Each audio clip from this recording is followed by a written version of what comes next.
What are your three infrastructure projects for Capricornia? Not ones that are coming up, but what would you like to see? There's three of them. Three of them, excellent. Resolution base, I like it. I feel the following three infrastructure projects would generate both initial and continued employment opportunities for Capricornia while servicing practical needs of the community. And a side note, again, in addition to whatever is currently underway, that has full respect and support, because we only want things to be happening. No one's here to say like nothing's good. We're all positive here, we're good people, we know what we're doing. We're all just trying to do the same thing. I would say the three could be maybe Satellite Army Defence Force Base, so satellite departments across the state would be great, but maybe across the nation at whole. It's great that Townsville has a massive defence base there, but I would think Capricornia could service well from having a small satellite system, and this would encourage family grounding and services that could service that base to flourish and grow. I would say public housing could be an excellent infrastructure project for the community here in Capricornia, and that could assist in countering the FIFO predicament, damaging localised businesses and enterprises, because we could be servicing everything that is going to keep the family unit here, and having financial remuneration projects be given back into the local community.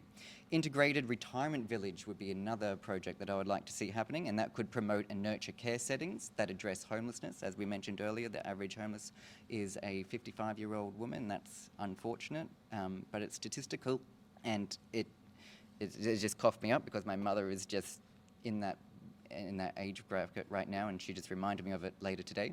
And the deterioration of the life when one does have in a restrained environment, is such as a private, or even if it's another basic public retirement setting, is something that I think we could benefit from modelling better. So the integrated aspect would be to have people that are living at different stages of their life, so we are not only getting a project up and happening, but we're attacking a health issue at the same time. Thank you for listening. Thanks very much, Stephen. If you can pass the microphone on to Paula. From the Informed Medical Options Party, your three infrastructure projects that you'd like to see kick-started after the next election. Okay, I'm going to touch on affordable community housing and public housing as well. Due to the current property boom, rentals have been sold and rental prices have increased enormously. I can't even speak. And there are many homeless people. I've spoken to quite a few within our community groups. I contacted the Livingston Shire Council once the mandates for vaccines and everything came in, and a lot of people were leaving, nurses or professional people. It's not just all different walks of life. And they're all very concerned about how they're going to pay their mortgages, feed their children. So we need to set up maybe community little networks where we could like have energy efficient homes, self-supplying communities where we could actually teach people who may not know how to actually provide for themselves, like gardening, permaculture. That's something that IMOP is really big on wanting to do, putting money into bringing our earth back to goodness and feeding our communities with actually wholesome, good food, not like the veggies you buy from Woolies that go yucky in your fridge like 2 days after you've bought them. If you buy from your local farmers markets, the produce lasts a lot longer. So if we can get good, organic, affordable veggies into our people, our communities will be healthy. They'll be empowered, food won't be as expensive, you don't have to earn as much money. Supporting and providing networks in these like affordable housing communities would be an all-round plus, and saving our government a lot of money mentally, all of it. So also, second one, stopping the use of the 5G EMF frequency, shutting down that whole system that they've rolled out during this whole COVID period. I was involved in a group trying to halt that and stop that coming to our Capricornia, and that just went ahead we presented it to our council, Livingston Shire Council, and that fell on deaf ears. There was over 100 signed mandated letters. They would not accept a mandate. A mandate is when they have to act upon that. They would not accept our letters as mandates. I wouldn't sign a petition because it wasn't a petition. We were wanting them, we're wanting them to actually act upon that. And we had a lot of significant levels of radiation in the air, like EMFs. We had access to information and we presented that to our councillors. There are many studies showing harmful effects at a cellular level, but once again, it's not just our cells that are being harmed, and it's just not the... with 5G, it's actually used to enable these surveillance systems and create control and loss of our freedom. And this is what I'm worried about for our kids' future, because it's all rolling along and everyone is thinking that this digital world is amazing. Thank you very much, It's actually Paula. forming a little prison for all of us globally. Okay, then thank you very much. If you can pass the microphone over to Mick Jones, the Queensland Greens. Now, Mick, I'm sure you've got 100 projects. We just need 3. So firstly, the Queensland Greens have been actively campaigning for public housing for many years, and it's good to see other political parties finally coming on board. The housing market alone cannot serve the needs of the community, and we have to see to the community's needs before we see to profit motives. It's all well and good to have a home or invest in a home, but it can't be the only answer people have for that need for shelter. Public housing waiting list is blowing out. Offers for public housing builds are far too low, and people are being priced out of the housing system right now. So our proposal is for 1 million homes built over 20 years to stabilise the construction industry, build a new stock of safe, sustainable, energy-efficient houses. A great many of these would be public homes. A great many of them would also be rent-to-buy homes with a flat rate of $300,000 and a 10% money down to ensure that people could actually buy their first home, because the housing system is out of control and we cannot keep expecting people to rent and pay through the nose in the process. We also want to roll out safe rental properties for essential frontline workers, notably nurses and teachers, as it was noted before. We absolutely have to make sure that we need nurses and teachers in our community. They're going to have a house to live in, a decent house with decent rent, affordable rent. The cost of living is far too high presently. We're getting gouged by a profit motive on our power plug, at our petrol pump, in our houses, if we're trying to buy a new home, and more. Rates. People have talked about rates a lot. Okay, so rates are being inflated by the same housing process. When the price of housing goes up, councils then try and collect more rates off the back. So even homeowners, particularly older homeowners who aren't necessarily very well off, are going to get gouged as a result. We need to solve housing, and that takes bold action. And yes, that means we actually have to tax the kind of people who have enough money to found a political party or give huge donations to corporations. They can afford it. We can't afford to keep paying this rent. We can't afford to be priced out of housing, have entire generations lose that opportunity. Second up, climate action. Folks, the science will become very clear to every single one of you as the years go by. There's really no debate. Okay, we have to take action. And this is our best opportunity to build manufacturing, construction and minerals processing in central Queensland. So we need to build a grid that is safe, climate crisis safe, and can redirect energy around itself, making sure that we step down coal power plants safely and transition to a renewable energy-based grid with more storage and function. We can do that in central Queensland. We can build manufacturing inputs in central Queensland. We can mill steel in central Queensland, clean green steel that will be the most competitive product we can export. Right now we export coking coal and iron ore, and we buy back steel. That's not a good bargain. We can do a hell of a lot better. Third, I said it last time to the Chamber of Commerce, education infrastructure. It is part of our infrastructure. It is absolutely vital that we have public schools, universities and TAFE that people can go into. It shouldn't cost them an arm and a leg, and it shouldn't be focus or means tested. It should be based on what people need to do. And that's how we're going to build genuine infrastructure in central Queensland and build the jobs for the future. Thank you. Appreciate that. Thanks very much, Nick. Nathan Harding from the United Australian Party. Look, I tell you what, this is a non-event for you, isn't it? You've already got it all worked out? Well, we've got a plan for the future. Yes. And as I talked about before, the $1 trillion debt, there's a couple of widgets that we're looking at in order to pay off the debt, but also to increase our infrastructure projects. We're looking at the 3.5 trillion in superannuation that's overseas. Why aren't Australians benefiting from that? 50% of Australians won't ever see their superannuation. They won't realise it because of their lifespan. We're saying let's bring $1 trillion of that into Australia to flood Australia with new projects. As far as projects that I'd like to see in our local area in Capricornia, large-scale water storage. Capricornia here, something like the Connors River Dam that's been mothballed and has lapsed multiple times, 350,000 megalitres, more water infrastructure projects in the region.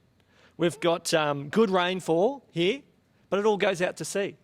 We need to be capturing that so Rockhampton doesn't fall behind every other major regional centre in regards to water storage and agricultural revenue because it has dismal water storage.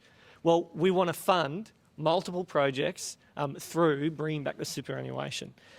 Major highway projects out at the mines, 85% of the wealth of Australia is generated from our mining.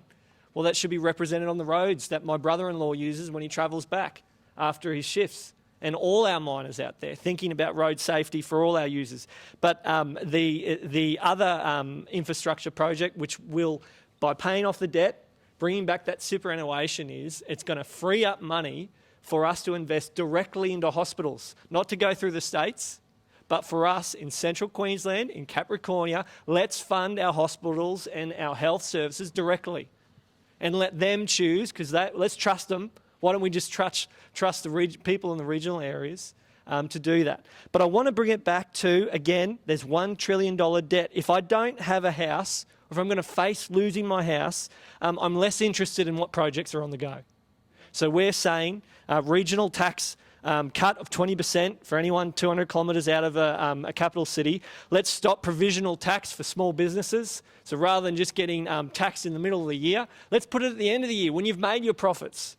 Because if that is circulating in our economy, then the government's making GST on that anyway, multiple times, up to $70 billion if we just shifted it to the end of the year. Once you've made your profits, you know you're ahead, then you pay your tax. And that $70 billion a year gets turned in our economy, and the government's making plenty of GST, good GST off that.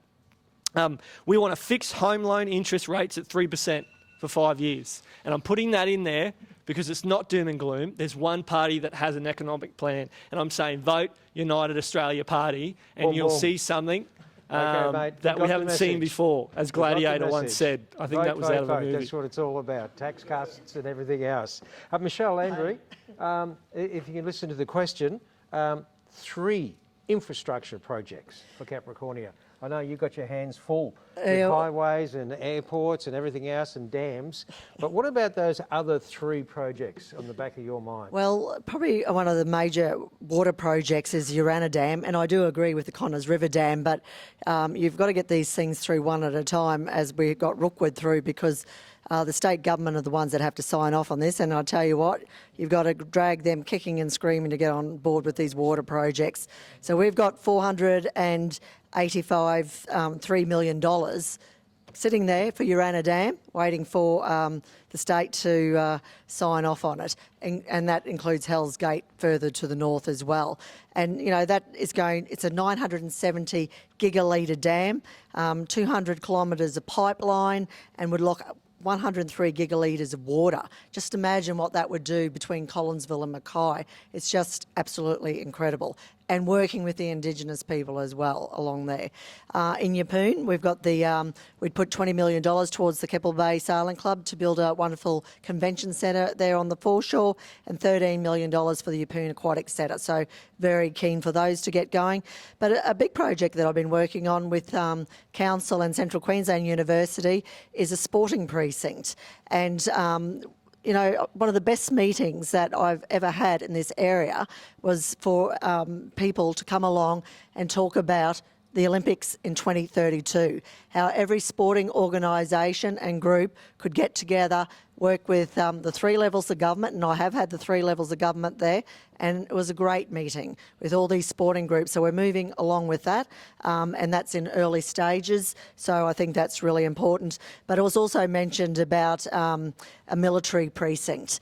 And Matt and I have both sent out letters to Peter Dutton and the Prime Minister requesting with the development of further military, because we need to be aware of what's going on in our neighbourhood with what's happening with China to make sure that we are on board with that. When you look at, and I keep talking about Rocky Airport because I'm so excited about it, but the expansion that we can have there, the expansion that we have in Shellwater Bay, and Shellwater Bay is the biggest training facility in the southern hemisphere. It is just incredible. So, you know, lots and lots going on. I could keep talking all night, Michael, about these projects and what's going on, but they're probably the major ones at the moment. And Alliance Airlines, of course, to over 100 jobs out at the airport, $25 million grant from us, a $30 million NAIF loan, just, you know, projects that are going to create jobs and build for the future, that we're just not reliant on one industry, that it's right across the spectrum,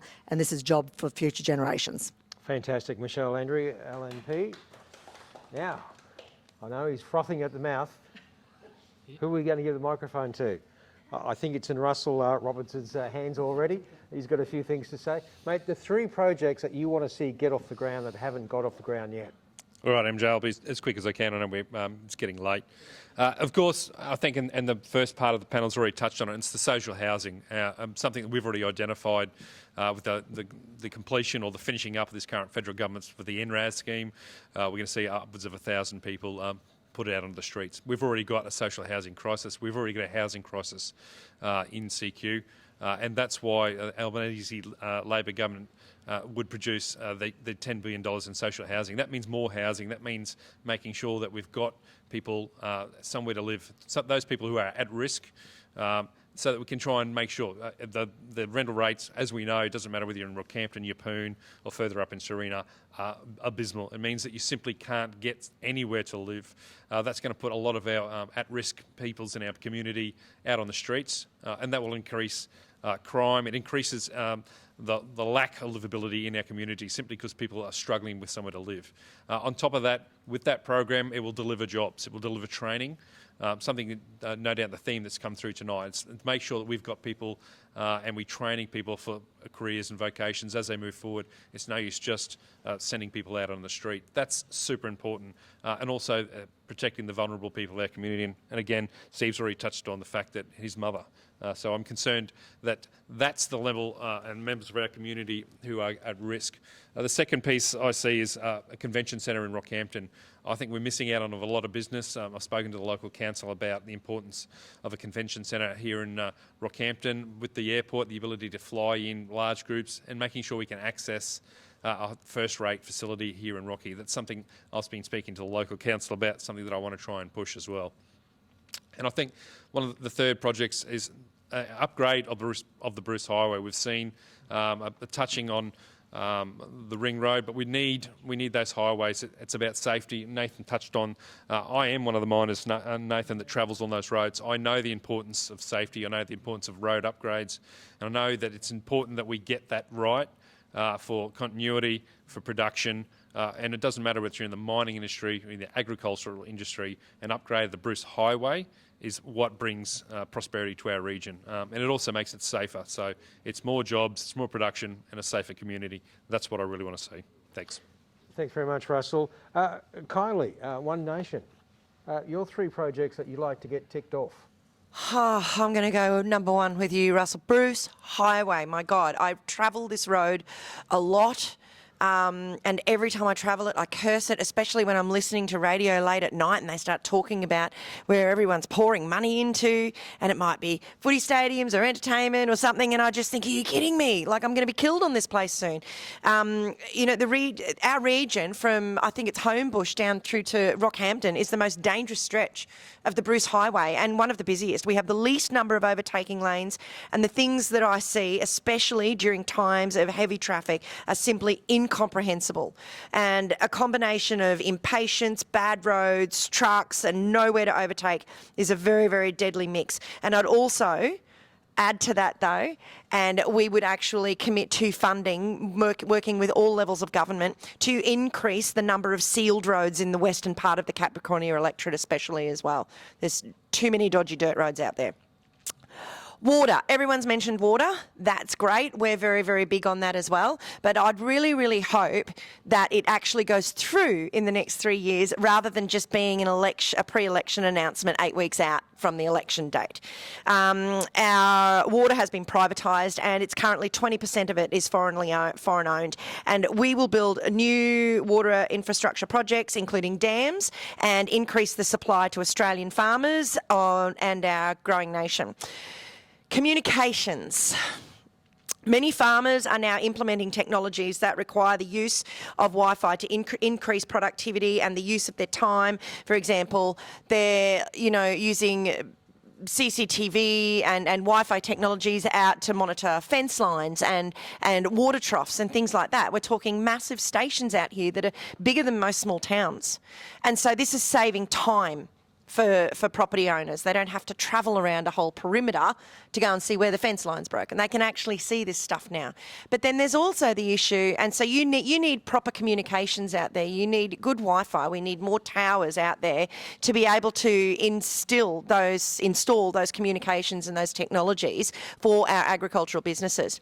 The other issue is a safety one. So whether you are an agricultural business or whether you're just driving around out there, you often lose service no matter who you're with. Now, if you have an accident, if you have a medical episode, if you break down and you're in one of those spots, you can't contact anyone for help. And some of those roads, it's a long time waiting before someone comes along.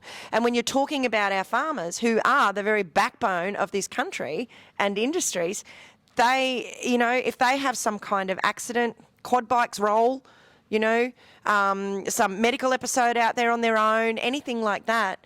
Gone are the days where they're all out there permanently in utes with two-way radios. They're often on other smaller vehicles. And so we need better communications through those regions in order to confirm the safety and also being able to upgrade those farms with the technologies that they're trying to implement. Here, Kylie. Well done, well said, and we certainly do. Let's wrap it up. We've got one more question to go, by the way. So hang on. No. I'm just informing the people. It's not over yet. We've got one more question to go, so just hang in there. Okay, Liberal, Democrats. Stephen Murphy. Okay, thank you very much. I just want to start. It wasn't one of my three, but I will back up Kylie and Russell. The Bruce Highway is a bit of a disaster. I went up to Serena on the campaign and I spent an hour parked on the road because there was a fatal accident. That was both ways. It's unacceptable that a major arterial road in this country can be shut down for an hour because of one accident. But anyway, I recently travelled around the electorate with Campbell Newman, former Liberal Premier of Australia, now joined the Liberal Democrats. A few have jumped from the Liberal Party, by the way, to the Liberal Democrats. These are the three things that we've discovered from Mackay. I won't mention the Mackay ones. We talked to Rockhampton, we've talked to Livingston Council and other people, but these are our three. 100% behind Michelle, the Rockhampton Airport Base 7 and freight hump. We need to upgrade that. It's the key to unlocking growth in central Queensland. We are fully behind this initiative. Number two, from the Livingston Shire Council, the Surf Lakes and Capricorn Wave Pool Resort. COVID, despite the craziness of the state Labor government and the apathy of the federal Liberal government, COVID is pretty much over now. It's just the average flu. Tourists are waiting to come into this country and they're coming here to spend our money. We need to show them that we're open for business. So Surf Lakes is our number two. Number three, inland rail to Gladstone. We don't want to see that moved through to Brisbane. It's just a disaster, a logistical disaster. Gladstone is an excellent fine water port. I know it's not in the Capricornia region, but that will open up central Queensland to further development. So we'd like to see the inland rail develop, and also through the developing of the Surat Basin rail link. The studies that they've shown us $15.6 billion in additional investment, 10,962 jobs. It's just time to show the world that we're open for business. I missed as I went through, reinforcing what Michelle did. Campbell Newman is very much behind an armoured division moving to Rockhampton. So that's, we're getting people to move to this area. So, that's it. Thanks, mate.